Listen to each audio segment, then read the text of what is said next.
chicken pot pie topped with a Red Lobster Cheddar Bay biscuit. You ain't even have to tell me twice. I made it immediately as soon as I saw it. I wanted mine super meaty, so I used 3 big fat chicken breasts. Yes, I washed them, and yes, I'm cutting the chicken in my hand like this. I know it triggers y'all. I'm sorry. Y'all told me to lay it down flat and put my hand. This feels absolutely disgusting. I'm never doing it again. I only hold it to get that initial cut, and then I just kind of flip it open and cut it all the way through. Season your chicken however you like. I did this Kinder's Italian chicken seasoning, onion powder, garlic powder, paprika, all-purpose seasoning, some pepper. Cook your chicken on both sides, about 5 minutes on each side. I want mine like super well done, and then just set it to the side so it can cool down and we can shred it later. Now, don't everybody come up in the comments trying to tell me how to cut an onion at once, okay? This is how I cut an onion. This is how I'm going to continue to cut an onion. This is how Gordon Ramsay told me to cut an onion. Add 2 to 3 celery stalks. I like to cut mine in half so they're even smaller. I don't like big chunky pieces of celery and onion in my food. I'm childish that way. I can't tolerate it. And then you just want to cook these down. I also did chop up some fresh garlic. I'm going to put in there too. And then this Kinder's roasted veggies. I'm telling you,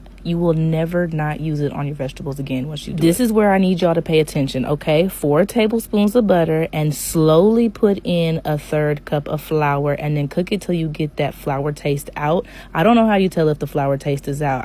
You just know. I don't know. And we're gonna do 2 cups of chicken broth. Put it in slowly, stir it the entire time because you don't want anything clumping up in there. And then 2 cups of heavy whipping cream. I see some people use half and half and whole milk, other things like that. I'm just using whipping cream. That's what I got. That's what I'm using. And season this whole thing to your liking. Again, I'm using onion powder, garlic powder, some oregano, all-purpose seasoning. I put some pepper in there, and I did put some more of that Kinder's Italian chicken seasoning in there. It's a 10 out of 10 every time. And I know there's my select few people that like to be like, oh my God, that's too much seasoning. No, it's just enough. If you don't want as much, don't put as much. If you want more, put more. It really is that simple. I promise. If you don't know how much to put at all, start with like a teaspoon of each thing and then just taste it as you go. Everything is fully cooked here, so you can taste it and you're safe. I shredded my chicken with my hands like a barbarian. I know.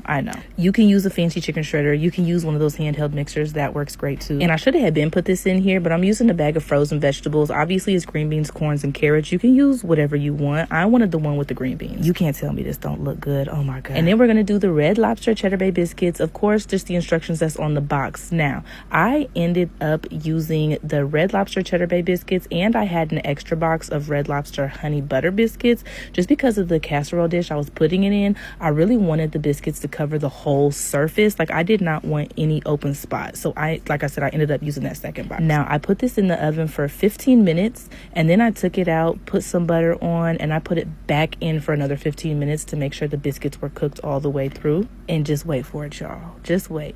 Perfection. I'm telling you, this is the best thing I've ever made in my life. Best thing I've ever made in my life. Let me know if you try it. Follow for more.